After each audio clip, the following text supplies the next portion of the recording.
Hey, welcome to Flight Test. I'm Josh. This is Josh. Hi. And today's a really big day for us because we got a really big plane. Yes. And it's our very first non-electric powered plane. Yes, it's a glow plane. This plane glows? It glows. In the dark? Yeah, actually, the motor is a glow motor. The motor glows in the dark. Exactly. That's kind great. Of, not really. So what is it? It's a P-51 Mustang Mark II. PTS. Do you want to guess what the PTS stands for? Praise the sun. Praise the sun. No, it stands for Progressive Training System. Oh, so it's a trainer. It is a trainer, believe it or not. Big trainer. Yeah, and you know what?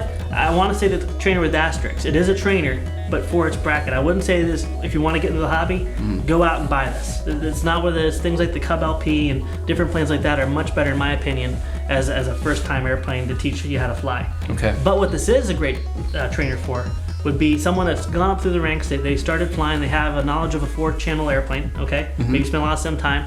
They want to get into glow. They want to get into something that makes some noise. I would say go with this one. Okay. This is a really good airplane for that. Go glow. Go glow. They actually make this. The reason it's progressive is why? Because I want to progress in life as a pilot.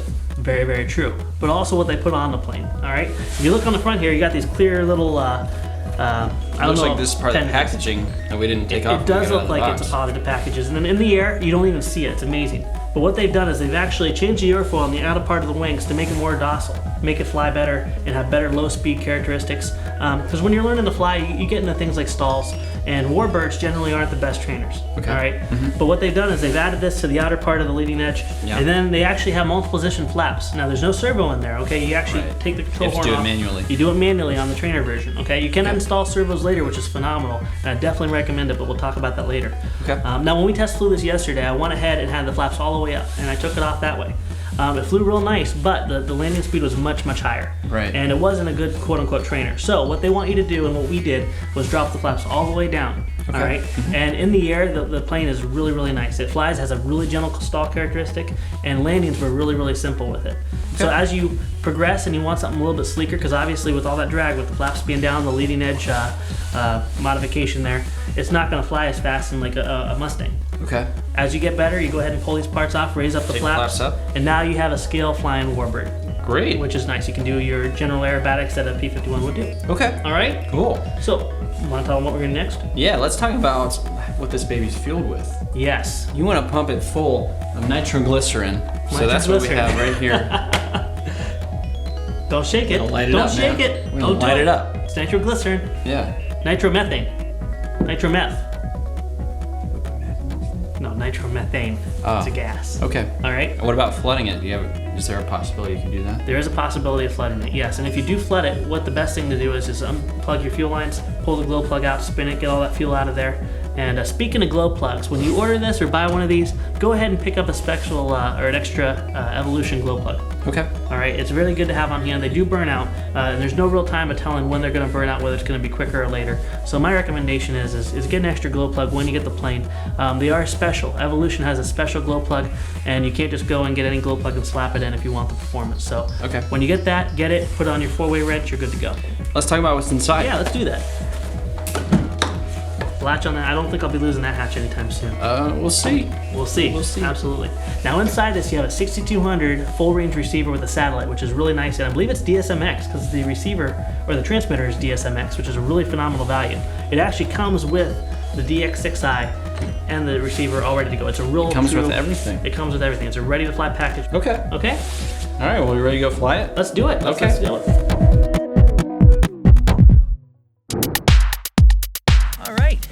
Now, before we get this guy in the air, I want to take this opportunity to show you guys a couple of things here. Being a progressive trainer system,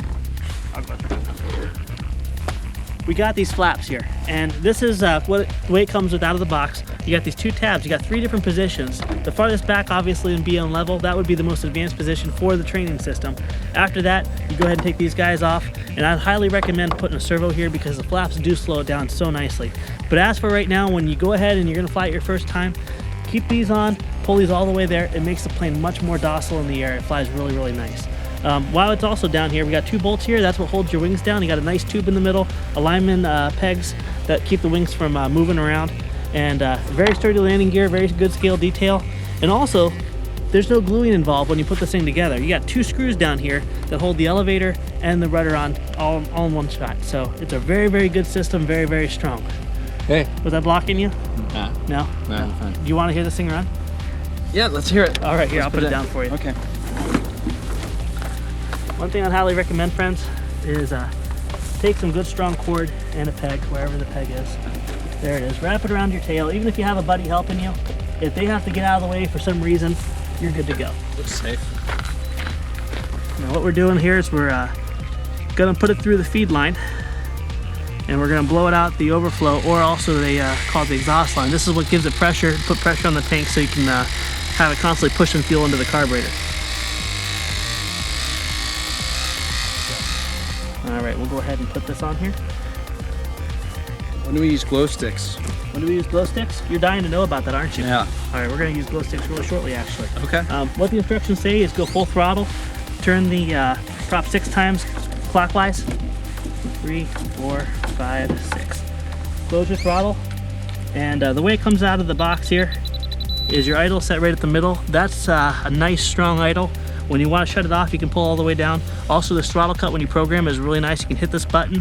When it's at idle, it chops the engine dead, which is a real nice safety feature. So right now we go ahead and we have it at halfway on the idle, not half throttle, but half up on the idle trim, and hopefully it'll start. You ready? Let's go.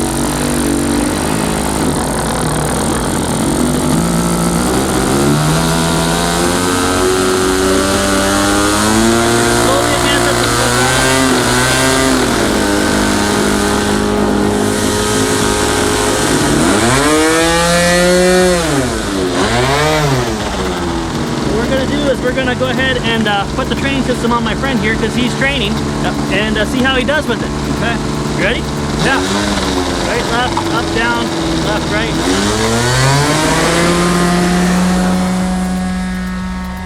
Poor Eric. Poor Eric. You almost got a face full of prop. And one thing to be cautious with, guys, if your engine sits at idle very long, and we're running it rich right now, go ahead and clear it out before you take off. That way it's not garbly or anything, but this is how it flies as a trainer. Nice, docile, gentle, slow. And before I give it to Josh, I want to show what a stall looks like right now. And no wing drop, nothing. That's exactly how a trainer should stall. And that's what all those different things, the flaps and the leading edge, I don't know what to call it, modification, is for. Sure. Now Josh, I'm gonna go ahead and turn you into the wind. Okay. And I'm gonna give it to you and see how you do, okay? Okay. And brother, it's yours. Okay. Go ahead and give it a little less throttle. There you go, that's fine. How's it feel? It's a nice, comfortable speed. I like it. You like that? Yeah. Like it does what I tell it to do. Yeah. Very obedient. That's great. Obedient planes are good planes. And guys, there's nothing wrong when you're learning to keep it up 3 mistakes high. As you get more comfortable, you can fly lower, you know, but right now keep it up nice and high so there's plenty of time to catch it. And Right. Josh, you're doing really good. Go ahead and throttle back a little bit more, brother. What would you say? Would you recommend this? Oh, sure. It's not intimidating you at all, is it? Well, I mean, it's high maintenance getting it started for sure, as Yeah. compared to, you know, any like ready to fly electrics. But yeah, What do you say we do a couple little flybys? sure. All right, I'm gonna go ahead and take it from you. Okay. You did excellent, man. Thanks. That's called a circle pattern. It's my favorite. Simple circle pattern's a good pattern. So how do you know when you're out of gas? Well, you'll hear the engine sputtering and it will stop. So the best thing to do is get an idea. I generally would time it about 15 minutes. Okay. We were flying at third throttle yesterday, getting footage, and boy, it flew so nice, but it barely used a half a tank Right. after a good, probably 20 minutes of flying. So yeah, I'd give yourself 15 minutes, land, put more gas in it, and life is good. Okay. And speaking of landing, do you want to, should we put it down? Yeah, let's try it. Bring it around town. I like the SpongeBob reference, brother.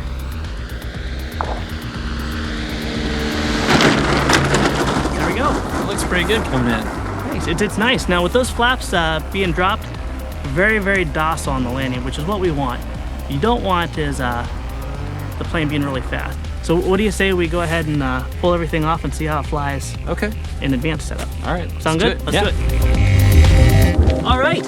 All right, so we took the leading edge off. Yep, the leading edge is gone. The flaps the are flaps. neutralized. Once Yep. again, I'd recommend if you guys are gonna go to the advanced setup, take the time to put the servos in and have the flaps on landing. It'll just make your life better for you. But we don't have time for that, and I wanna see how a landing without the flaps would be. So if anything bad happens, you guys saw it. Okay. Sound good? Yes. All right. Alrighty. what happens.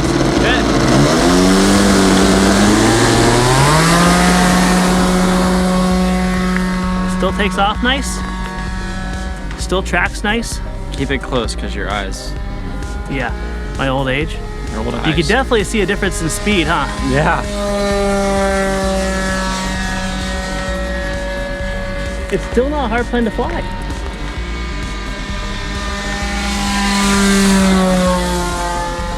It looks cool. It does look really, really sounds cool. It cool. sounds cool. I like it. I like it. Let's go ahead and take it up real quick and see what a stall is like, because that's the biggest thing. Whenever you get into a warbird or anything like that, the stalls aren't as friendly. And with everything off of this, let's see if it still stalls without dropping a wing.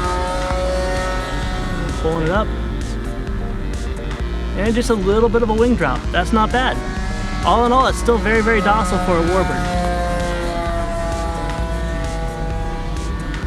What do you say? We want to do a landing, see how the land speed is different? Yeah, let's see if it gets crazy. All right. Definitely felt higher landing. Woo! Yeah, we'll just... There we go. Nice. Now guys, you saw it with and without the flaps. It's very important to keep that in mind because if you don't have the flaps on landing, you're going to be walking a lot farther. And not all model runways are 500 feet long. And it lands fast. So that's one thing. I wouldn't recommend trying to land slow because you will have a stall just like you had up there at low level. You won't be able to catch it. Well, I liked it for a trainer. I mean, it could be intimidating to look at it, the size of it and the make of it and everything. Brother, you did really, really well. Thanks. Hats It off to you. handles really well, and I think it's a pretty cool trainer. Absolutely. Not a right when you're starting trainer, but Yeah. you know, when you're getting into the When you want to get in the glow. So I think it'd be a good first glow once you've mastered 4 channels. It's not like a high wing, like an apprentice or something. Right. But it is a good first step for a glow once you've mastered down 4 channel control. Just be prepared to fly in a bigger spot. Okay. Absolutely. All right, well, praise the sun. We want to thank Horizon Hobby for sponsoring this episode. Thanks to you guys for watching. Keep subscribing and keep talking it up on the forum as well. Yeah, we appreciate that. All right, we'll see you guys next time. See you next time.